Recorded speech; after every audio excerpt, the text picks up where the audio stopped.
Hi, it's Matthew Dixon of MindAid.ca. I've got a little tip for you. I read the book The Big Leap by Gay Hendricks, and it's quite something. It's quite something. He says that we people have an upper limit to their problems, and people will, when they get close to their upper limit, and they start to self-sabotage. And it's the weirdest thing. I've done it myself. I know exactly what he's talking about. And he says even people are making $10 million have an upper limit problem of making 15 million or 20 million. They're scared to. And the tricks he gives to break through your upper limit. He says you want to be working your zone of genius. And when he says he repeats the mantra, I expand in abundance, success, and love every day as I inspire others around me to do the same. That's his main mantra from the whole book. And he says people we want to feel good about ourselves, we want to enjoy life. He says he hasn't been bored in 30 years. He was bored once when he retired. For 2 weeks he was bored because he wasn't doing his work that he of helping other people that he used to do. So he got back into it. And he says your emotions change. He says you live in what he calls Einstein time, and Einstein time is a he says people generally are either rushed, they don't have enough time to do the things they want to do, or they have free time and they feel bored. They're antsy, they're bored, they want to do something.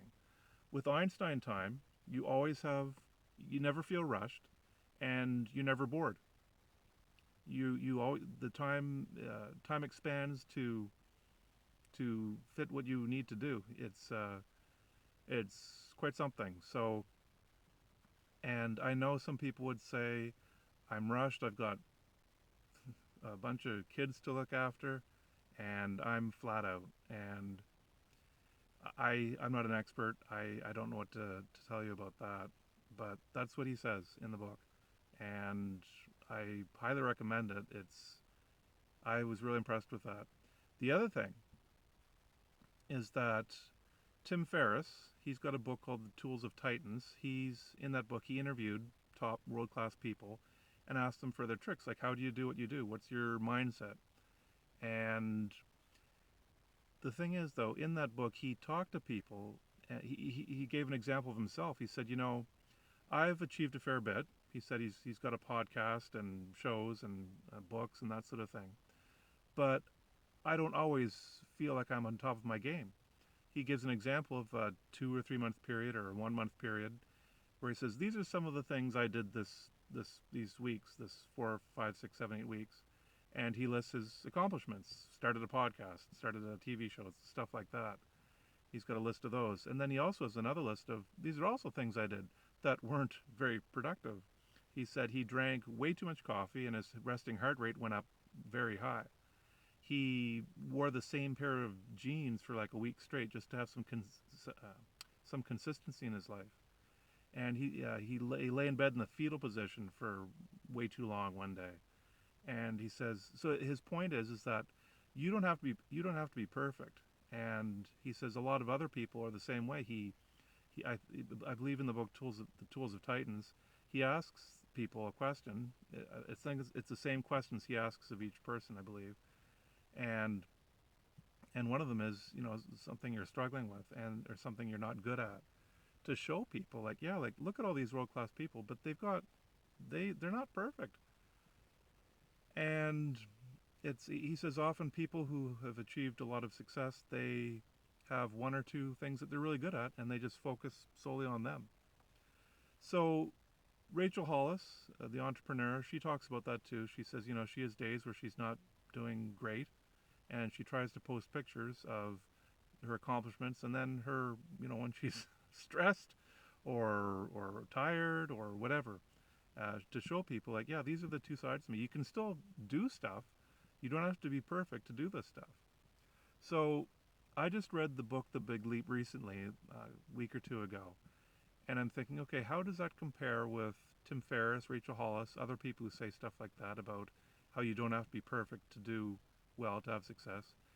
Gay Hendricks in The Big Leap says that you you can have a lot of success and still live uh, uh, a great life.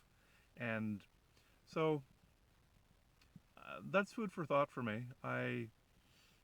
With Gay, I'm sure not all his days are perfect.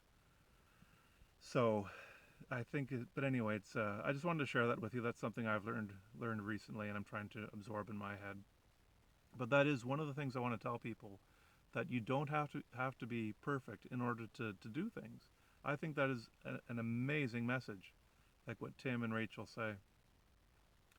Because one of the things I'm trying to do is encourage other people to take up advocacy work or trying to get up on their soapbox, get a platform, and try to help other people. That's one of the big secrets in life, is helping other people. It's amazing what it does for your own peace of mind, for one thing. Like Bill Shore, the author of The Cathedral Within, he says people come up to him and say, I'm a businessman, business person. I've been doing this for so long, and but it wasn't fulfilling. I want to do something that counts. That's the phrase some of them use with him. I want to do something that counts. I want to, and I know for me, with me, I bicycled across Canada when I was 20. The trip kind of came out of nowhere. I just went and did it. I wasn't a cyclist. I just went and did it. And then I got lambasted with schizophrenia, and I've been trying to get my health back ever since. Maybe in the after 2000, 2000 to 2010, I started donating to charities with what little money I had. And I'll say this: when I look back on my life, and maybe 10 years ago or so, I'm 49 now, in my 30s, I may have started looking back on my life thinking, Matthew, what have you done with your time on this earth? In some of the moods I would think, Matthew, you bicycled across Canada. Awesome. Way to go. Awesome. Good for you. And then other moods I'd get in, I wouldn't think about my bike trip. I wouldn't think about it at all. I'd think about, who have I helped on this planet? And I think of some of the friends I've helped, and I would think about the the donations I made to charities. When I started doing that with more, I started donating to charities. I sponsored a child in Ethiopia, and the World Vision, and here in Canada, it used to be called Foster Parents Plan. It's just called Plan now.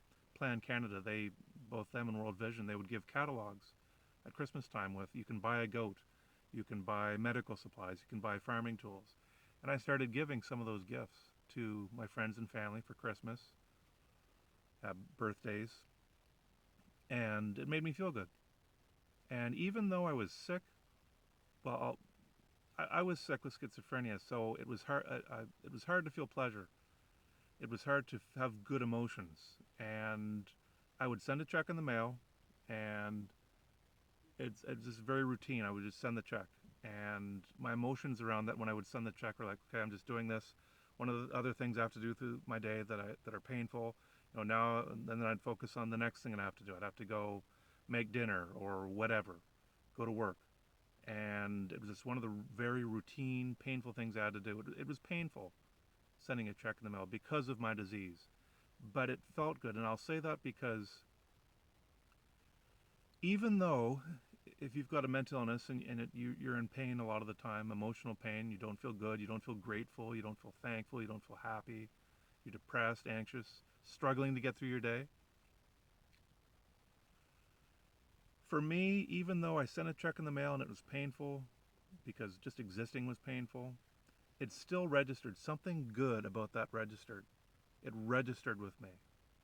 And as the months and years went on, I would look back on my life and think, you know what, Matthew? Good for you. Good for you for sending a check in the mail.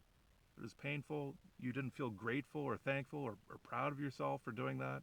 You didn't have any of those emotions when you did that, but you still did it anyway. And that's why I argue if you've got mental illness, and if you go on, if you force yourself to go on a trip, force yourself to donate to a charity, force yourself to do pleasurable things, technically pleasurable things, try to do those things anyway.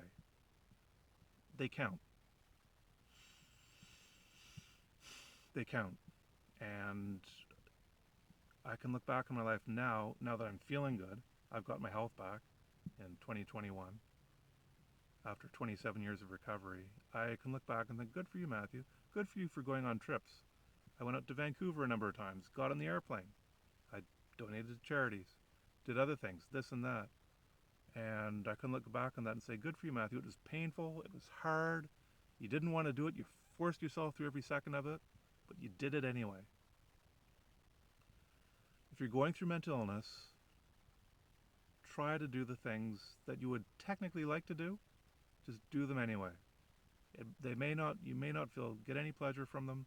Do them anyway because you'll look back and think, good for you. Even when I was sick, I can look back now and have have good feelings about it.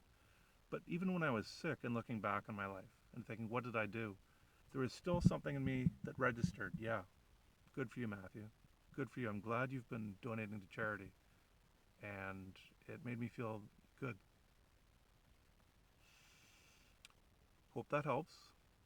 See ya.